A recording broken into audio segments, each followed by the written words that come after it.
बिस्मिल्लाहिर्रहमानिर्रहीम। अस्सलाम वालेकुम। कैसे हैं दोस्तों? उम्मीद करता हूँ सब खैरियत से होंगे इंशाल्लाह।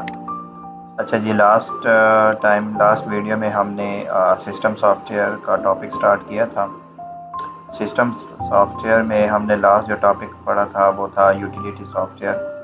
आज उससे आगे हम कंटिन्यू करेंगे कि सिस्टम सॉफ्टवेयर में कौन सॉफ्टवेयर शामिल है। इससे नेक्स्ट जो हमारे पास आता है वो है जी लैंग्वेज प्रोसेसर और ट्रांसलेटर। क्या है जी लैंग्वेज प्रोसेसर या ट्रांसलेटर? देखें, हमारी जो कंप्यूटर की लैंग्वेज होती है वो होती है लो लेवल लैंग्वेज, और हम जो लैंग्वेज बोलते हैं, समझते हैं, मतलब ह्यूमन बीइंग जब एक दूसरे के साथ कम्युनिकेट करते हैं वो होती है हाई लेवल लैंग्वेज। अब low level language high level language को और high level language low level language ये दोनों एक दूसरे को नहीं समझते, इसलिए दरमियान में हमें एक ट्रांसलेटर की ज़रूरत होती है जिसको हम लैंग्वेज ट्रांसलेटर या लैंग्वेज प्रोसेसर का नाम दे देते हैं। जो क्या करता है, जो स्टेटमेंट हम देते हैं हाई लेवल लैंग्वेज में, वो ट्रांसलेटर उसको लो लेवल लैंग्वेज में कन्वर्ट कर देता है, मशीन लैंग्वेज में मतलब कन्वर्ट कर देता है। मशीन को समझ आ जाती है, कंप्यूटर को समझ आ जाती है, फिर कंप्यूटर एज ए आउटपुट हमें रिस्पांस देता है, तो वो लो लेवल लैंग्वेज में होती है। तो फिर वो ट्रांसलेटर क्या करता है, उसको हाई लेवल लैंग्वेज में कन्वर्ट कर देता है और फिर वो हमें एज ए आउटपुट नज़र आ जाते हैं, जिसकी फिर हम समझ जाते हैं। तो चलिए जी देखते हैं क्या लिखा हुआ है। The computer can only understand machine language which consist of zeros and one. Computer हमारा जो चलता है वो सिर्फ इन दो डिजिट पे चलता है, 0 और 1। ये हमारी मशीन लैंग्वेज के दो डिजिट है। हमारा पूरा का पूरा सिस्टम इन दो डिजिट पे चलता है।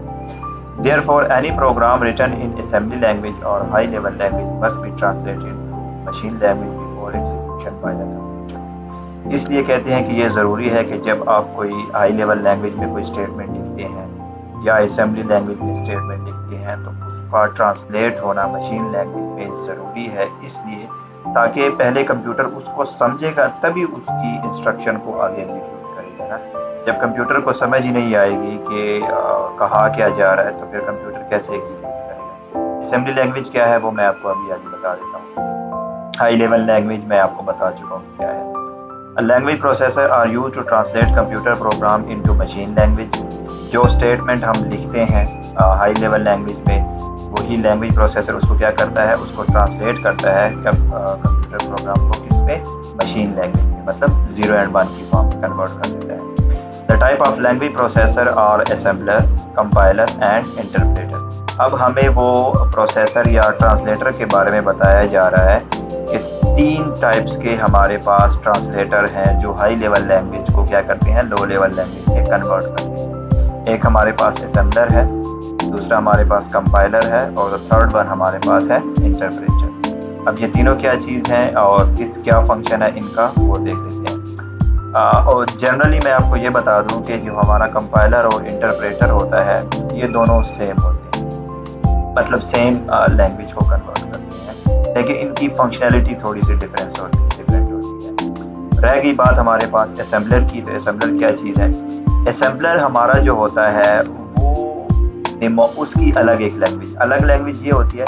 फॉर एग्जांपल हम यूज़ करते हैं मैसेज, हम लिखते हैं ना मैसेज, यहाँ पे मैं अगर आपको टाइप करके दिखा दूँ, हम लिखते हैं MESSAGE मैसेज, ये हमारे फुल स्पेलिंग है। लेकिन अगर मतलब जब हम टेक्स्ट करते हैं एक दूसरे को, हम क्या लिख देते हैं, MSG, तो अगला बंदा समझ जाता है कि ये मैसेज कह रहे हैं। इसी तरह कोई और हमारे पास वर्ड हो गया, फॉर एग्जांपल हम ठीक हो गया, या इस तरह के और हमारे पास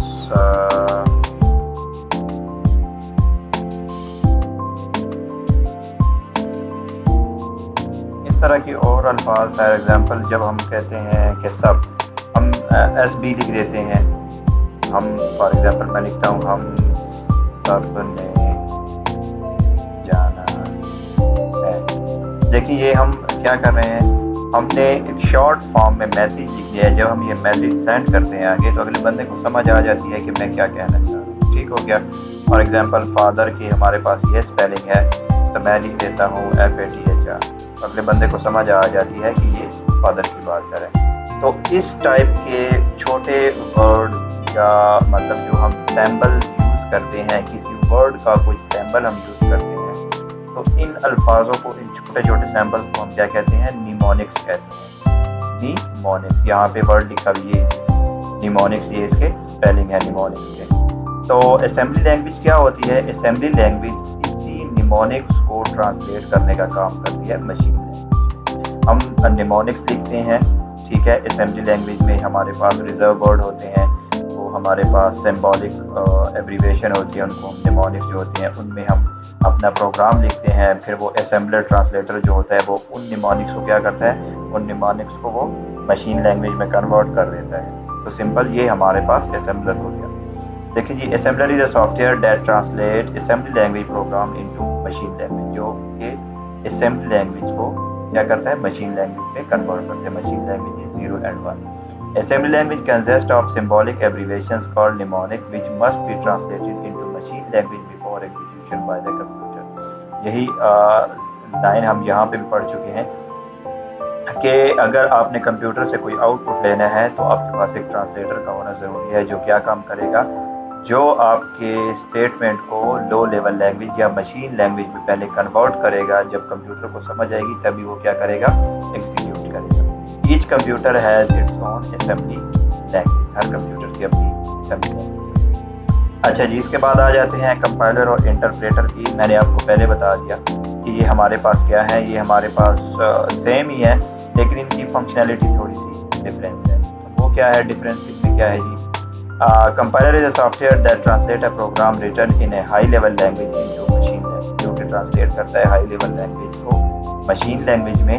it convert the entire program into machine language before execution by the computer. ये क्या करता है? ये आपके प्रोग्राम को एक ही दफ़ा कन्वर्ट कर देता है। फॉर एग्जांपल, आपने एक प्रोग्राम लिखा, आपके प्रोग्राम की जस्ट इमेजिन कि आपका प्रोग्राम यहाँ से स्टार्ट हो रहा है और यहाँ पे ख़त्म हो रहा है। 1 2 3 4 लाइन आपने प्रोग्राम लिखा, तो ये 4 लाइन कंपाइलर क्या करेगा? कंपाइलर चारों लाइनों को एक ही दफ़ा क्या करेगा? कन्वर्ट कर देगा मशीन लैंग्वेज में, और फिर आपका उसको मशीन क्या करेगा? एग्जीक्यूट करेगा। ये हो गया कंपाइलर का फंक्शन। अब देखें इंटरप्रेटर क्या काम करेगा। सेम यही प्रोग्राम अगर हमने इंटरप्रेटर पे क्या करना है? कन्वर्ट करना है, तो इंटरप्रेटर इसको किस तरह करेगा? Interpreter is a software that translate high level language into machine language, but it translate one instruction at a time and execute it immediately before translating the next instruction। अब यही 4 statement high level language वाली अगर हम computer को दे देते हैं अपने programme की, तो इंटरप्रेटर क्या करेगा? इंटरप्रेटर पहली एक लाइन को कन्वर्ट करेगा, उस एक लाइन का रिजल्ट आपको देगा, उसके बाद फिर क्या करेगा? उसके बाद फिर वो नेक्स्ट लाइन पे मूव करेगा, सेकंड लाइन की वो रिजल्ट दे देगा, फिर उसके बाद थर्ड लाइन पे मूव करेगा, थर्ड लाइन का आपको क्या दे देगा? रिजल्ट दे देगा, उसके बाद फिर वो लास्ट में फोर्थ लाइन पे चला जाएगा। तो ये हो गया इंटरप्रेटर का। कंपाइलर सबको एक ही दफ़ा कन्वर्ट करेगा। अगर कोई एरर होता है तो आपको एट द एंड आपको एरर बता देगा कि आपके प्रोग्राम में या इन 4 लाइनों में कितने एरर हैं। लेकिन इंटरप्रेटर ऐसा नहीं करता। इंटरप्रेटर क्या करता है? इंटरप्रेटर एक लाइन कन्वर्ट करता है, अगर उस आपकी पहली ही लाइन में एरर आ जाता है तो इंटरप्रेटर वहीं रुक जाता है, वो सेकंड लाइन को फिर कन्वर्ट नहीं करता।